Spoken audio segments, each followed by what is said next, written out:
धूप नरम और सुनहरी थी, जैसे आसमान ने पुराने शहर पर आहिस्ता से रोशनी की चादर बिछा दी हो।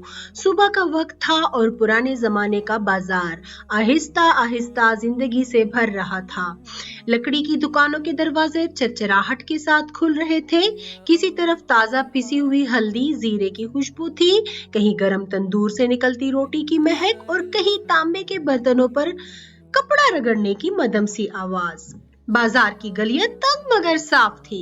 ईंटों की दीवारों पर बेलें चढ़ी हुई थी। कुछ दुकानों के ऊपर रंगीन कपड़ों की छतरियां लगी थी जो धूप को नरम कर देती थी। परिंदे छतों पर बैठे चहचहा रहे थे। कुओं के पास औरतें पानी भर रही थी और बच्चे लकड़ी के छोटे घोड़े और मिट्टी के बर्तन हाथ में लिए खुशी से एक दूसरे को दिखा रहे थे। इसी सुबह एक नौजवान शहजादा हारिस सादा लिबास में महल से निकला। इसके चेहरे पर सुकून था मगर आंखों में सवाल भी थे। इसके वालिद बादशाह सलामत ने कल रात इसे नसीहत की थी, बेटा अगर तुम सिर्फ महल की दीवारों के अंदर रहोगे तो लोगों की असल जिंदगी नहीं समझ सकोगे। जाओ बाजार देखो, लोगों के साथ बैठो और सीखो कि अमानत क्या होती है। शहजादा हारिस ने आज ताज नहीं पहना था मगर उसके दिल में जिम्मेदारी का एहसास जरूर था। बाजार के दरवाजे पर पहुंचकर वो एक लम्हे को रुका। धूप लकड़ी के साइन बोर्ड पर पड़ रही थी और हवा में ताजा सब्जियों की महक खुली हुई थी। वो आहिस्ता आहिस्ता गली में दाखिल हुआ जैसे किसी नई किताब का पहला सफा खुल रहा हो।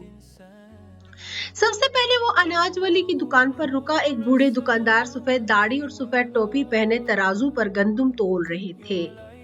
तराजू के पल्ले हल्के हल्के हिल रहे थे। एक औरत खामोशी से खड़ी अपनी बारी का इंतजार कर रही थी। शहजादी ने गौर से देखा, पल्ले में हल्की सी कमी थी। वो खामोशी से खड़ा रहा, फिर अदब से बोला, चचा जान शायद पल्ला जरा सा कम दिख रहा है। दुकानदार ने हैरत से देखा, पल्ला सीधा किया और वाकई फर्क महसूस किया। उन्होंने आह भरी और कहा, बेटा उम्र हो गई है, नजर कमजोर हो जाती है, तुमने अच्छा किया याद दिला दिया। नाप तोल में कमी हो जाए तो रिस्क की बरकत भी कम हो जाती है। शहजादे ने नरमी से जवाब दिया, अमानत में ही बरकत है चचा जान। वो आगे बढ़ा तो एक सब्जी फरोश अपनी दुकान सजा रहा था। हरी मिर्च, टमाटर और ताजा धनिया लकड़ी के टुकड़ों में सजे हुए थे। शहजादा झुका और एक टोकरी सीधा करने लगा जो जरा टेढ़ी हो गई थी। सब्जी फरोश ने मुस्कुरा कर कहा, अल्लाह तुम्हें आसानी दे बेटा, तुम जैसे नौजवान ही बाजार की रौनक हो। दोपहर के करीब धूप मजीद नरम हो गई। बाजार में चाय वाले के चूल्हे से भाप उठ रही थी। दालचीनी और इलायची की खुशबू फिजा में खुल रही थी। शहजादा एक लकड़ी के बेंच पर बैठ गया। उसने चाय का प्याला हाथ में लिया। गर्म कप की हरारत उसके हथेलियों में उतर गई। उसने इर्द गिर्द देखा, कोई जल्दी में नहीं था। लेन देन सुकून से हो रहा था। बातों में नरमी थी, आवाजों में ठहराव। अचानक उसकी नजर दो बच्चों पर पड़ी जो मिट्टी के बर्तन बेच रहे थे। इनके हाथ मिट्टी से आलूदा थे मगर आंखों में चमक थी। एक औरत ने जल्दी में पैसे दिए और चली गई। बच्चों ने सिक्के गिने तो सिक्का ज्यादा था।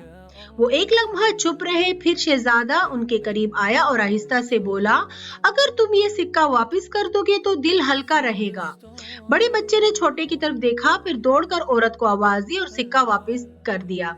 औरत ने मुड़कर दुआ दी, अल्लाह तुम्हें सच्चाई की राह पर रखे। शहजादे के दिल में सुकून सा भर गया। उसे महसूस हुआ कि सच्चाई की खुशबू भी होती है, हल्की मगर देर तक रहने वाली।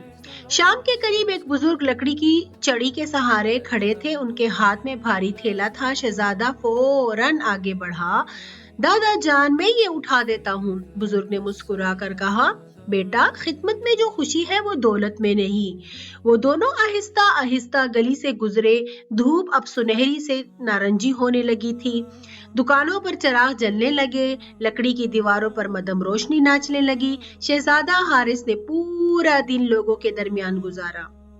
उसने देखा कि ईमानदारी सिर्फ बड़े फैसलों में नहीं बल्कि छोटे छोटे लम्हों में होती है। तराजू सीधा रखने में, इजाफी सिक्का वापस करने में और कमजोर का बोझ उठाने में। जब वो महल वापस आए तो उसके जूतों पर बाजार की धूल थी, मगर उसके चेहरे पर एक नरम सी रोशनी थी। बादशाह सलामत ने उसे देखा और पूछा, बेटा आज क्या सीखा? शहजादे ने अदब से सर झुकाया। अब्बा हुजूर, मैंने सीखा कि अगर तराजू टेढ़ा हो तो ताज सीधा नहीं रह सकता। अगर नीयत साफ हो तो बाजार भी दरसगाह बन जाता है। बादशाह ने मुस्कुराकर उसके सर पर हाथ रखा। रात को शहजादा अपनी मेज पर बैठा, उसने अपनी डायरी खोली। चराग की रोशनी में उसने लिखा, आज मैंने सच्चाई को चलते देखा। वो शोर नहीं करती मगर दिल को रोशन कर देती है। महल के बाग में रात की ठंडी हवा चल रही थी। दूर कहीं अजान की मध्यम आवाज गूंजी। शहजादे ने आंखें बंद की और शुक्र अदा किया। और यूं पुराने जमाने के इस बाजार में नरम धूप के नतीजे एक नौजवान शहजादे ने ये सीखा कि असल बादशाहत तख्त पर नहीं बल्कि ईमानदारी और अच्छी आदत में होती है, जो खामोशी से दिल को बड़ा बना देती है। अगर आपको मेरी कहानियाँ अच्छी लग रही हैं तो मेरे चैनल को ज़रूर सब्सक्राइब कीजिएगा और अपनी राय ज़रूर दीजिएगा, ताकि मैं इसी तरह की मज़ेदार और सबक आमूज़ कहानियाँ लाया करूँ। और आखिर में बेल का आइकन दबाना मत भूलिएगा।